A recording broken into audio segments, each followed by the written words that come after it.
ನ್ಯೂಯಾರ್ಕ್ನ ನಯಾ boss Mamdani.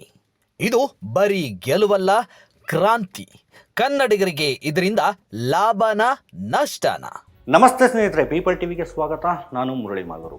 ತಮ್ಮೆಲ್ಲರಿಗೂ ಸಹ ನಾಡಿನ ಎಲ್ಲ ಸಮಸ್ತ ನಾಗರಿಕರಿಗೆ 2026ನೇ ಇಸ್ವಿಯ ಹೊಸ ವರ್ಷದ ಹಾರ್ದಿಕ ಶುಭಾಶಯಗಳು ನಮ್ಮ ಎಂಟೈರ್ ಪೀಪಲ್ ಟಿವಿ ತಂಡದ ವತಿಯಿಂದ.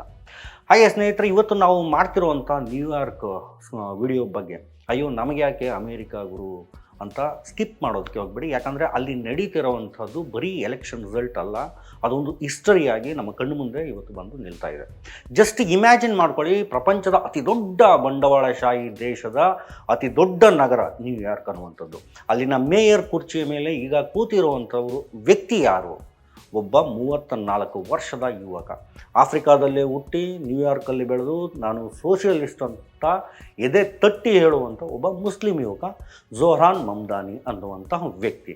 ಇದು ಟ್ರಂಪ್ ಅವರ ಅಮೇರಿಕ. ಯಾವುದು ಈ ಕ್ಷಣಕ್ಕೆ ಆಡಳಿತದಲ್ಲಿರ್ತಕ್ಕಂಥದ್ದು ಟ್ರಂಪಲ್ಲಿ. ಬಟ್ ನ್ಯೂಯಾರ್ಕ್ನಲ್ಲಿ ಗೆದ್ದಿರುವಂಥದ್ದು ಮಮ್ದಾನಿ. ಇದು ಯುವ ಜನರ ಪಾಲಿನ ಹೊಸ ಆಶಾ ಕಿರಣನ, ಹೌದಾ ಅಲ್ವಾ? ಈ ಬದಲಾವಣೆಯಿಂದಾಗಿ ಬೆಂಗಳೂರಿನ ಟೆಕ್ಕಿಗಳಿಗೆ ಆಗಿರ್ಬೋದು, ಮೈಸೂರು ಸ್ಟೂಡೆಂಟ್ಸ್ಗಾಗಿರ್ಬೋದು, ಅಥವಾ ಅಮೇರಿಕಾದಲ್ಲಿರತಕ್ಕಂಥ ನಮ್ಮ ಕನ್ನಡದ ಫ್ಯಾಮಿಲಿಗಳು, ನಮ್ಮ ಕನ್ನಡಿಗರು, ಅವ್ರಿಗೇನಾದರೂ ಲಾಭ ಇದೆಯಾ? ಅಥವಾ ಇವರ ಒಂದು ಟ್ಯಾಕ್ಸ್ ಪಾಲಿಸಿ ಅನ್ನುವಂಥದ್ದೇನಿದೆ ನಮ್ಮವರ ಜೇಬಿಗೆ ಕತ್ತರಿಯನ್ನು ಹಾಕುತ್ತಾ? ಬನ್ನಿ ಇವತ್ತಿನ ಈ ಒಂದು ವಿಡಿಯೋದಲ್ಲಿ ಡೀಟೇಲ್ಡ್ ಆಗಿ ಮಾತನಾಡೋಣ. ಅದಕ್ಕೂ ಮುನ್ನ ನೀವೇನು ಚಾನಲ್ನ ಸಬ್ಸ್ಕ್ರೈಬ್ ಮಾಡಿಲ್ಲ ಅಂದರೆ ನಮ್ಮ ಪೀಪಲ್ ಟಿವಿಯನ್ನು ದಯವಿಟ್ಟು ಈಗಲೇ ಸಬ್ಸ್ಕ್ರೈಬ್ ಮಾಡಿ, ಹಾಗೆ ಬೆಲ್ ಐಕಾನ್ ಕ್ಲಿಕ್ ಮಾಡೋದನ್ನು ಮರಿಬೇಡಿ.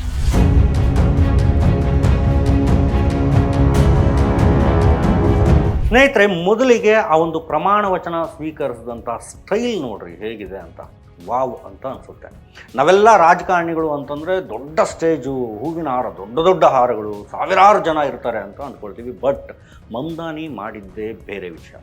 ಅವತ್ತು ಜನವರಿ 1, 2026ರ ಮಧ್ಯರಾತ್ರಿ, ಅಂದರೆ ನಿನ್ನೆ ಇಡೀ ನ್ಯೂಯಾರ್ಕ್ ಚಳಿಯಲ್ಲಿ ನಡುಗ್ತಾ ಇತ್ತು. ಮಮ್ದಾನಿ ಹೋಗಿದ್ದು ಎಲ್ಲಿಗೆ ಗೊತ್ತಾ? ಜಸ್ಟ್ ಮ್ಯಾನ್ ಹಾಟನ್ ಅನ್ನುವಂಥ ಒಂದು ಸಿಟಿ ಹಾಲ್ ಕೆಳಗಡೆ ಇರುವಂಥ, ಈಗ ಬಳಕೆಯಲ್ಲಿ ಇಲ್ಲದೆ ಇರತಕ್ಕಂಥ ಒಂದು ಹಳೆಯ ಸಬ್ವೆ ಸ್ಟೇಷನ್ಗೆ ಹೋಗಿದ್ದು. ಯಾಕೆ ಆ ಒಂದು ಜಾಗ? ನಾವು ಏನು, ನಾನು ಶ್ರೀಮಂತ ಮೇಯರ್ ಅಲ್ಲ, ದಿನನಿತ್ಯ ಮೆಟ್ರೋದಲ್ಲಿ ಬಸ್ಸಲ್ಲಿ ಓಡಾಡುವಂಥ ದುಡಿಯುವಂಥ ವರ್ಗದ ಮೇಯರ್ ಅಂತ ಪ್ರೂವ್ ಮಾಡೋಕ್ಕೆ ಆತ ಅಲ್ಲಿಗೆ ಹೋಗಿದ್ದು. ಅಲ್ಲಿ ಅವರು 2 ಕುರಾನ್ಗಳ ಮೇಲೆ ಕೈ ಇಟ್ಟು ಪ್ರಮಾಣ ವಚನವನ್ನು ಸ್ವೀಕಾರ ಮಾಡಿದ್ರು, ಪ್ರಮಾಣವನ್ನು ಮಾಡಿದ್ರು. ಒಂದು ಅವರ ತಾತನದ್ದು, ಇನ್ನೊಂದು 18ನೇ ಶತಮಾನದ ಐತಿಹಾಸಿಕ ಕುರಾನ್ ಅನ್ನುವಂಥದ್ದು. ಇದು ಅವರ ಐಡೆಂಟಿಟಿ. ನಾನು ಮುಸ್ಲಿಂ, ನಾನು ವಲಸಿಗ, ಮತ್ತು ನಾನು ಇದಕ್ಕೆ ಹೆದರೋದಿಲ್ಲ, ನಾನು ಯಾವುದಕ್ಕೂ ಹೆದರೋದಿಲ್ಲ ಅನ್ನುವಂಥ ಸ್ಟೇಟ್ಮೆಂಟನ್ನು ಕೊಡೋದಕ್ಕೆ ಅವರು ಅಲ್ಲಿಗೆ ಬಂದಿದ್ದರು. ಇನ್ನು ಹಗಲಲ್ಲಿ ನಡೆದಂಥ ಕಾರ್ಯಕ್ರಮವಂತೂ ಪಕ್ಕಾ ಯೂತ್ ಫೆಸ್ಟಿವಲ್ ಥರನೇ ಇತ್ತು. ಅದನ್ನು ನೋಡಲಿಕ್ಕೆ 2 ಕಣ್ಣುಗಳು ಕೂಡ ಸಾಲ್ತಿರಲಿಲ್ಲ. ಅಮೆರಿಕದ ಕ್ರಾಂತಿಕಾರಿ ನಾಯಕ ಬರ್ನಿ ಸ್ಯಾಂಡರ್ಸ್ ಅವರು ಬಂದು ಪ್ರಮಾಣ ವಚನವನ್ನು ಬೋಧಿಸಿದ್ರು ಇವರಿಗೆ. ಯುವ ನಾಯಕಿಯಾಗಿರುವಂಥ AOC ಅಂತ ಏನು ಅಲೆಕ್ಸಾಂಡ್ರಿಯಾ ಒಕಾಸಿಯೋ ಕಾರ್ಟೆಸ್ ಅವರು ಬಂದು ನ್ಯೂಯಾರ್ಕ್ ಜನ ಭಯದ ಬದಲಿಗೆ ಧೈರ್ಯವನ್ನು ಆರಿಸಿಕೊಂಡ ಕ್ಷಣ ಅಂತ ಅಬ್ಬರಿಸಿ ಮಾತನಾಡ್ತಾರೆ. ಮಮ್ದಾನಿ ಅವರ ಆ ಒಂದು ಡೈಲಾಗ್ ಈಗ ಎಲ್ಲ ಕಡೆ ವೈರಲ್ ಆಗ್ತಾ ಇದೆ. ನನಗೆ ಸಣ್ಣ ನಿರೀಕ್ಷೆನ ಇಟ್ಕೋಬೇಡಿ, ಇವತ್ತಿನಿಂದ ನಾವು ಧೈರ್ಯದಿಂದ ಆಡಳಿತವನ್ನು ನಡೆಸ್ತೀವಿ ಅಂತ. ಅಬ್ಬಬ್ಬ, ಕೇಳಿಸ್ಕೊಂಡ್ರೆ ರೋಮಾಂಚನ ಆಗುತ್ತೆ, ಮೈ ನರಗಳೆಲ್ಲ, ನರನಾಡಿಗಳೆಲ್ಲ ಅಲ್ಲಾಡಿಬಿಡುತ್ತೆ. ಆ ರೀತಿ ಮಾತನಾಡಿದ್ರು ಅವರು. Beginning today, we will govern expansively and audaciously. We may not always succeed, but never will we be accused of lacking the courage to try.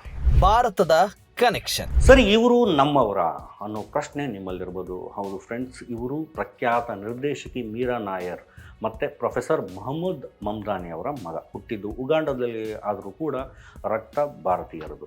Election ಟೈಮಲ್ಲಿ ಇವರು ಮಾಡಿದ್ದೇನು ಗೊತ್ತಾ? ದೀಪಾವಳಿ ಅಂತ ಒಂದು ಹಬ್ಬದ ದಿನ ಸ್ವತಃ ತಾವೇ ನಿಂತು ಸಿಹಿಯನ್ನು ಹಂಚಿದ್ರು, ದೇವಸ್ಥಾನಗಳಿಗೆ ಭೇಟಿಯನ್ನು ನೀಡಿದ್ರು.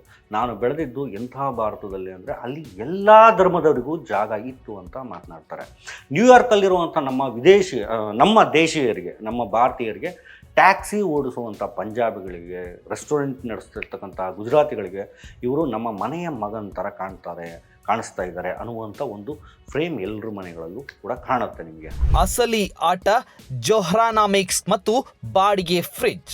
ಮಮ್ದಾನಿ ಗೆದ್ದಿರೋದು ಬರೀ ಭಾಷಣದಿಂದ ಅಲ್ಲ, ಅವರು ಕೊಟ್ಟಿರುವಂಥ ಪ್ರಾಮಿಸ್ಗಳಿಂದ, ಅವರು ಕೊಟ್ಟಿರುವಂಥ ಆಶ್ವಾಸನೆಗಳಿಂದ. ಇದನ್ನು ಅಲ್ಲಿನ ಜನ ಝೊಹ್ರಾನಾಮಿಕ್ಸ್ ಅಂತ ಕರೀತಾ ಇದ್ದಾರೆ. ಏನಿದು ಝೊಹ್ರಾನಾಮಿಕ್ಸ್ ಅನ್ನುವಂಥದ್ದನ್ನು ನೋಡೋದಾದರೆ ಬಾಡಿಗೆಗೆ ಫ್ರೀಸ್ ಅನ್ನುವಂಥದ್ದು ವಿಚಾರ. ನ್ಯೂಯಾರ್ಕ್ನಲ್ಲಿ ಬಾಡಿಗೆ ಕಟ್ಟೋದಕ್ಕಾಗದೆ ಜನ ಸಾಯ್ತಾ ಇದ್ದಾರೆ. ಮಮ್ದಾನಿಯವರು ಹೇಳ್ತಾರೆ ಬಾಡಿಗೆ ಏರಿಸೋ ಆಗಿಲ್ಲ, ಅಲ್ಲಿನ ಓನರ್ಗಳು ಯಾರು ಸಹ ಬಾಡಿಗೆಯನ್ನು ಏರಿಸಬಾರ್ದು ಅಂತ ಇವರು ಮಾತನಾಡ್ತಾರೆ. ಮತ್ತೊಂದು ಫ್ರೀ ಬಸ್ ಯೋಜನೆ, ನಮ್ಮ ಶಕ್ತಿ ಯೋಜನೆ ಥರನೇ ಅಲ್ಲಿ ಫ್ರೀ ಬಸ್ ಮಾಡ್ತೀನಿ ಅಂತ ಹೇಳ್ತಾ ಇದ್ದಾರೆ ಇದೇ ಮಮ್ದಾನಿಯವರು. ಮತ್ತು ಶ್ರೀಮಂತರಿಗೆ ಟ್ಯಾಕ್ಸ್ ಅನ್ನುವಂಥದ್ದು, ನೀವು ಕೋಟಿ ಕೋಟಿ ಹಣ ಸಂಪಾದನೆ ಮಾಡ್ತೀರಾ, ಟ್ಯಾಕ್ಸ್ ಮಾತ್ರ ಕಟ್ಟೋದಿಲ್ಲ, ಇನ್ನು ಮುಂದೆ ಅದು ನಡೆಯೋದಿಲ್ಲ ಅಂತ ವಾಲ್ ಸ್ಟ್ರೀಟ್ ಕುಳಗಳು ಇರ್ತಾರಲ್ಲ, ಒಂದು ಸಾಹುಕಾರ ಮಂದಿ, ಅವ್ರಿಗೆ ಖಡಕ್ ವಾರ್ನಿಂಗನ್ನು ಕೊಟ್ಟಿದ್ದಾರೆ.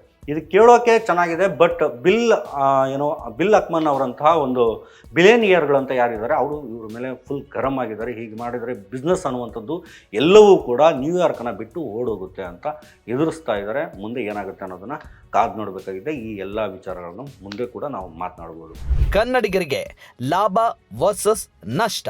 ಮತ್ತು ಫ್ರೆಂಡ್ಸ್, ಈಗ ನಮ್ಮ ಬೆಂಗಳೂರು ಮೈಸೂರು ಮಂದಿಗೆ ಇದರಿಂದ ಏನು ಲಾಭ ಅಂತ ನೋಡೋದಾದರೆ ಇಲ್ಲಿ ಪ್ರಮುಖವಾಗಿ 2 ಅಂಶಗಳನ್ನು ನೋಡ್ಬೋದು. ಒಂದು ಲಾಭಗಳು ಅನ್ನುವಂಥ ವಿಚಾರವನ್ನು ಇಟ್ಕೊಂಡ್ರೆ ವಲಸಿಗರಿಗೆ ಅಭಯ ಅನ್ನುವಂಥದ್ದು.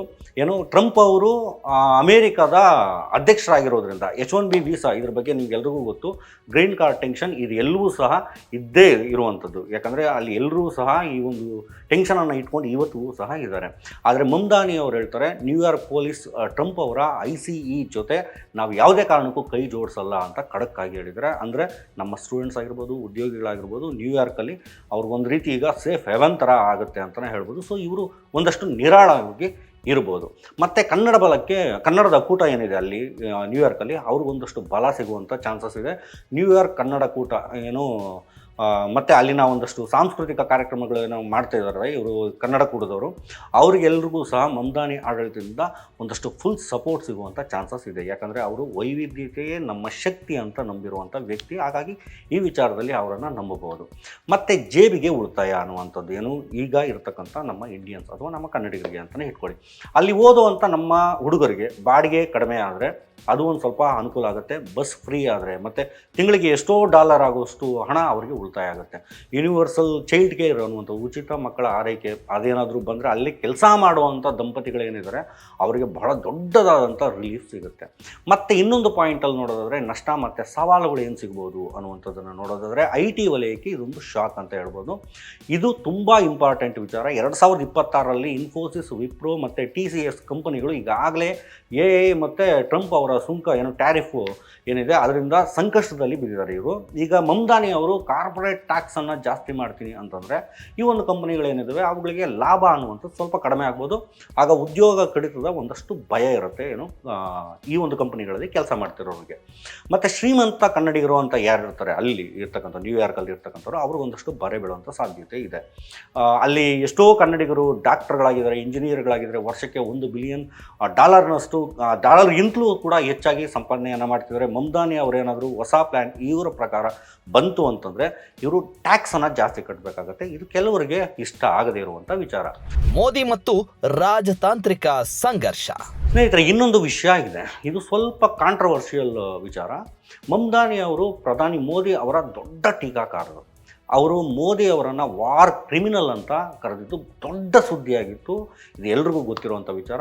ಗುಜರಾತ್ ಮತ್ತು ಕಾಶ್ಮೀರ ವಿಷಯದಲ್ಲಿ ಅವರು ಭಾರತದ ಸರ್ಕಾರದ ವಿರುದ್ಧ ಅವರು ಮಾತನಾಡ್ತಾರೆ. ಗುಜರಾತ್ ಮತ್ತು ಕಾಶ್ಮೀರದಲ್ಲಿ ಏನೇನಾಯಿತು ವಿಚಾರಗಳು, ಆ ವಿಚಾರದಲ್ಲಿ ಇವರು ಇಂಡಿಯಾ ಸರ್ಕಾರದ ವಿರುದ್ಧ ಮಾತನಾಡ್ತಾರೆ.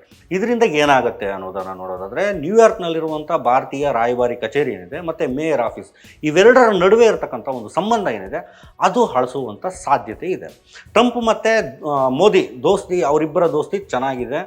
ಆದರೆ ಈ ನ್ಯೂಯಾರ್ಕ್ ಮೇಯರ್ ಆಗಿರುವಂಥ ಮಮ್ದಾನಿ ಅವರು ಮೋದಿಯ ವಿರೋಧಿ.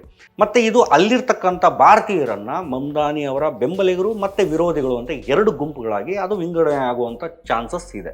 ಈಗಾಗಲೇ ಹಿಂದೂ ಅಮೇರಿಕನ್ ಫೌಂಡೇಶನ್ ಅನ್ನುವಂಥದ್ದು ಮಮ್ದಾನಿ ಬಗ್ಗೆ ಒಂದಷ್ಟು ಬೇಸರವನ್ನು ವ್ಯಕ್ತಪಡಿಸಿದೆ. ಮತ್ತು ಇದಷ್ಟೇ ಅಲ್ಲದೆ ಮಮ್ದಾನಿ ಅವರ ಭಾಷಣವನ್ನು ಚೀನಾ ಬರೆದುಕೊಟ್ಟಿದೆ ಅನ್ನುವಂಥ ಟೀಕೆಗಳನ್ನು ಕೂಡ ಈ ಒಂದು ಸಂಸ್ಥೆ ಮಾಡಿದೆ.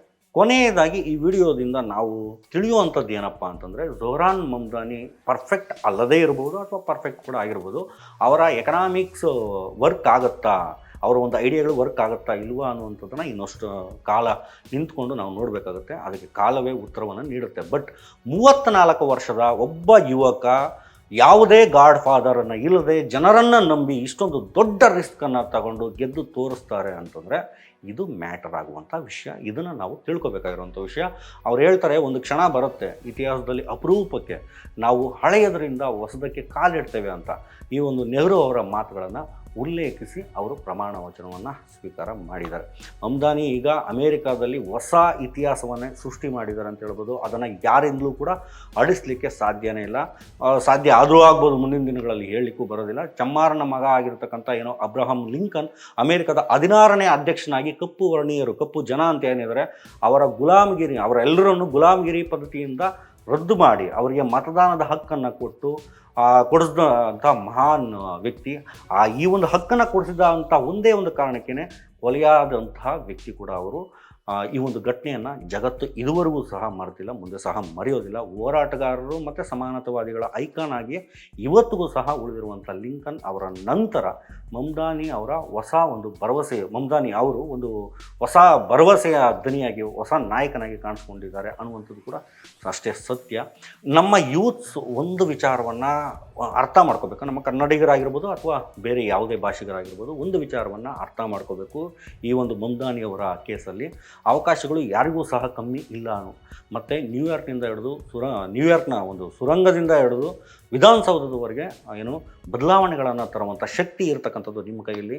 ಸೊ ಯಾವುದೇ ಕಾರಣಕ್ಕೂ ಅವಕಾಶಗಳಿಂದ ವಂಚಿತರಾಗಬೇಡಿ ಅಂತ ಹೇಳ್ತೇನೆ. ಮತ್ತು ಈ ಒಂದು ಮಮ್ದಾನಿ ಮ್ಯಾಜಿಕ್ ಬಗ್ಗೆ ನಿಮ್ಮ ಅಭಿಪ್ರಾಯ ಏನು? ಅವರು ನಿಜವಾಗಲೂ ನ್ಯೂಯಾರ್ಕನ್ನು ಬದಲಾಯಿಸ್ತಾರಾ ಅಥವಾ ಟ್ರಂಪ್ ಪಾಲಿಟಿಕ್ಸ್ ಮುಂದೆ ಇವರು ಸೋಲನ್ನು ಒಪ್ಕೊಳ್ಬೇಕಾಗುತ್ತಾ ಅಥವಾ ಸೋಲ್ತಾರಾ? ಕಮೆಂಟ್ ಬಾಕ್ಸ್ ಓಪನ್ ಆಗಿದೆ. ನಿಮ್ಮ ಕಮೆಂಟ್ಸ್ ಏನಿದೆ ಅನ್ನುವಂಥದ್ದನ್ನು ಬರೋದಾಗಿ. ಈ ಒಂದು ವಿಡಿಯೋ ಇಷ್ಟ ಆಗಿದ್ದರೆ ದಯವಿಟ್ಟು ಲೈಕ್ ಮಾಡಿ, ಹಾಗೆ ನಿಮ್ಮ ಫ್ರೆಂಡ್ಸ್ ಜೊತೆ ಶೇರ್ ಮಾಡಿ. ಇದೇ ಥರದ ಇಂಟ್ರೆಸ್ಟಿಂಗ್ ಸ್ಟೋರಿಗಳಿಗಾಗಿ, ಇನ್ ಡೆಪ್ತ್ ಅನಾಲಿಟಿಕ್ಸ್ಗಾಗಿ ನಮ್ಮ ಪೀಪಲ್ ಚಾನಲನ್ನು ಸಬ್ಸ್ಕ್ರೈಬ್ ಮಾಡೋದು ಮರಿಬೇಡಿ. ಧನ್ಯವಾದಗಳು.